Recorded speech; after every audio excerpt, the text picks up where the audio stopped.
తెలుగు రాష్ట్రాల్లో భానుడు భగభగలాడుతున్నాడు. ఉమ్మడి నల్గొండ జిల్లాలో నిప్పుల కొలిమిని తలపిస్తోంది. మునుపెన్నడూ లేని విధంగా రికార్డు స్థాయి ఉష్ణోగ్రతలతో జనం ఉక్కిరిబిక్కిరవుతున్నారు.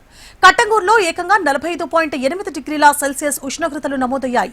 సూర్యాపేట జిల్లాకు రెడ్ అలర్ట్ ప్రకటించిన వాతావరణ శాఖ మరో 2-3 రోజులు ఎండల తీవ్రత మరింత పెరిగే అవకాశం ఉంది అని చెబుతోంది. దీంతో ప్రజలు అప్రమత్తంగా ఉండాలని అధికారులు సూచిస్తున్నారు. ఎండల తీవ్రతపై మరింత సమాచారాన్ని మా ప్రతినిధి పరమేశ్ అందిస్తారు. ఉమ్మడి నల్గొండ జిల్లాలో ఎండలైతే మండిపోతున్నాయి. ఎన్నడూ లేని విధంగా రికార్డు స్థాయిలో అయితే ఎండలైతే ఎక్కువైతున్నటువంటి పరిస్థితి ఉంది. ఉదయం 8 గంటల నుంచే బయటికి వెళ్ళాలంటే ప్రజలైతే బెంబేలెత్తుతున్నటువంటి పరిస్థితి చూడొచ్చు. ఏదైతే ఉమ్మడి నల్గొండ జిల్లా వ్యాప్తంగా వాతావరణ శాఖ అయితే రెడ్ అలర్ట్ ప్రకటించింది. సూర్యాపేట జిల్లాకు రెడ్ అలర్ట్, నల్గొండ జిల్లాకు అయితే ఆరెంజ్ అలర్ట్ ప్రకటించి మరో 3 రోజులు కూడా ఈ ఎండల తీవ్రత ఏదైతే పెరిగేటటువంటి అవకాశం ఉంది కాబట్టి ప్రజలంతా అప్రమత్తంగా ఉండాలని చెప్తున్నారు. ప్రస్తుతం మనం నల్గొండ జిల్లా నకరికల్ పట్టణంలో ఉన్నాము. ఏదైతే ఉమ్మడి నల్గొండ జిల్లా వ్యాప్తంగా కూడా ఎండల రోజుకు తీవ్రత పెరుగుతున్నటువంటి పరిస్థితులలో ఏదైతే ప్రజలు మొత్తం కూడా అప్రమత్తంగా ఉండాలి, అవసరమైతేనే తప్ప బయటికి వెళ్ళాలని చెప్పేసి చెప్తున్నటువంటి పరిస్థితి ఉంది. ఏదైతే ప్రయాణాలు చేసేటటువంటి వాళ్ళు ఖచ్చితంగా ఎండ వేడికి తట్టుకునే విధంగా తలకు టవాల్స్ కానీ లేకుంటే రక్షణ పొందేటటువంటి పరికరాలు ఖచ్చితంగా ఉపయోగించాలని చెప్తున్నారు. డిహైడ్రేషన్ గురి కాకుండా వాటర్ బాటిల్స్ తమ వెంట తీసుకెళ్లాలి, కొబ్బరి నీళ్లు కానీ లేకుంటే వీటన్నిటికి సంబంధించినటువంటి జాగ్రత్తలు తీసుకోవాలని చెప్పేసి చెప్తున్నటువంటి పరిస్థితి ఉంది. మరో 3 రోజులు కూడా ఈ ఎండల తీవ్రత మరింత పెరిగేటటువంటి అవకాశం ఉంది కాబట్టి ప్రజలంతా కూడా అప్రమత్తంగా ఉండాలని చెప్పేసి చెప్తున్నారు. అయితే మనతో మాట్లాడడానికి దీని విషయంలో మనతో మాట్లాడడానికి ఒక అన్న ఉన్నాడు. అన్న చెప్పండి, ఈ ఎండల తీవ్రత రోజు పెరుగుతుంది, ఎట్లా చూస్తారు? ఎండల తీవ్రత చాలా తీవ్రంగా ఉన్నది. తెలంగాణ ప్రాంతంలో దాదాపు 46 నుంచి 47 డిగ్రీల వరకు కూడా ఎండ తీవ్రంగా ఉండటం మూలంగా చాలామంది వృద్ధులు కానీ పిల్లలు కానీ అల్లాడిపోతున్న పరిస్థితి కనపడతా ఉంది. కానీ ఇవాళ పట్టణాల్లో ఏదో ఒక పని మీద గ్రామాల నుంచి టౌన్లకు వస్తున్నారు. వారికి చాలా ఇబ్బందికర పరిస్థితి కూడా ఉంది. అందుకే సరైన వసతులు కూడా లేవు. కనీసం నీళ్ళు తాగడానికి కూడా ఇబ్బంది పడే పరిస్థితి కూడా ఉంది. అందుకనే పాలక వర్గాలు మరి ఉట్టిని చెప్పడమే కాదు, ఆ ఎవరి జాగ్రత్త వాళ్ళు చెప్పాలనేది చెప్తాడు, మంచి పనే. కానీ కనీసం వాళ్ళకు నివారణ దానికోసం కూడా ప్రభుత్వం నుంచి కూడా చేపట్టాలి. అది చలివేంద్ర కార్యక్రమాలు ఒకటి మొత్తం కూడా అన్ని ప్రాంతాల్లో కూడా కూడళ్లలో కూడా ప్రభుత్వమే ఏర్పాటు చేయాలి. అదేవిధంగా మజ్జిగ ప్యాకెట్లు కూడా సప్లై చేయాలి. అదేవిధంగా జావా సంబంధించింది కూడా గవర్నమెంట్ సప్లై చేయాల్సిన అవసరం కూడా ఉంది.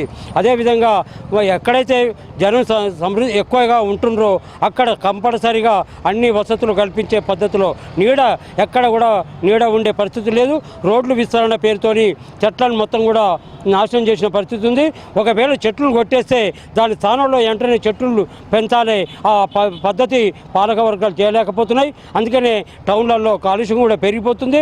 కాబట్టి ఈ కాలుష్యం పెరగటం మూలంగా ఇట్లా అదేవిధంగా వాతావరణం కూడా మార్పు రావటం మూలంగా ఎండలు తీవ్రంగా ఉన్నాయి.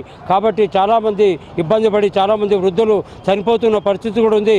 ఇట్లా ఎండల మూలంగా చనిపోయే పరిస్థితి వచ్చిందంటే అది ప్రభుత్వాల బాధ్యతే. కాబట్టి ప్రభుత్వాలు దాన్ని మొత్తం కూడా అర్థం చేసుకొని వాటిని నివారించడానికి పూనుకోవాలని మేము డిమాండ్ చేస్తూ ఉన్నాం. అన్న మీరు చెప్పండి, ఎండలు ఎక్కువగా కొడుతున్నాయి కదా, ఎలాంటి జాగ్రత్తలు తీసుకుంటున్నారు? జాగ్రత్తలు తీసుకోవడం విషయంలో మరి మనుషులు వాళ్ళు తీసుకుంటారు. ఉదయం ఎండ కాకముందే ఇళ్లలోకి వెళ్ళటం, మధ్యాహ్నం ఎండ తీవ్రత తగ్గిన తర్వాత బయటికి రావడం జరుగుతుంది. అయినప్పటికీ బ్రదర్ చెప్పినట్టుగా చెట్లను నరికివేయటం మూలంగా ఏర్పడ్డటువంటి తర్వాత ప్రజలకు అనుకూలంగా వాటరు అందుబాటులో లేదు, నీళ్లు అందుబాటులో లేవు.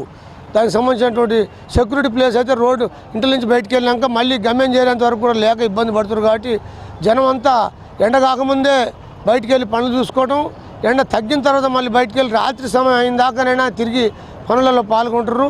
అప్పటి వరకు ఎండ తీవ్రతకు భయపడి బతున్నప్పటికీ ఎండ యొక్క వడదెబ్బలు ఎక్కువై జనం ఇబ్బంది పడుతున్నటువంటి పరిస్థితిని గమనించి పాలకవర్గాలు చర్యలు తీసుకోవాల్సిందిగా మనం చేస్తున్నాం.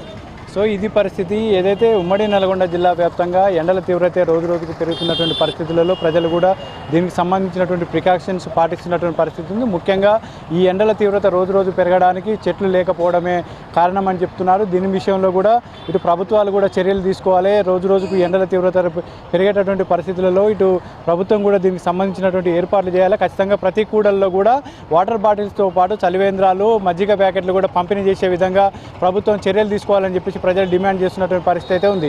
ఇది ఇక్కడ ఉన్నటువంటి తాజా పరిస్థితి. కెమెరామెన్ సలీంతో పరమేశ్, HM టీవీ, నకరికల్ నుండి.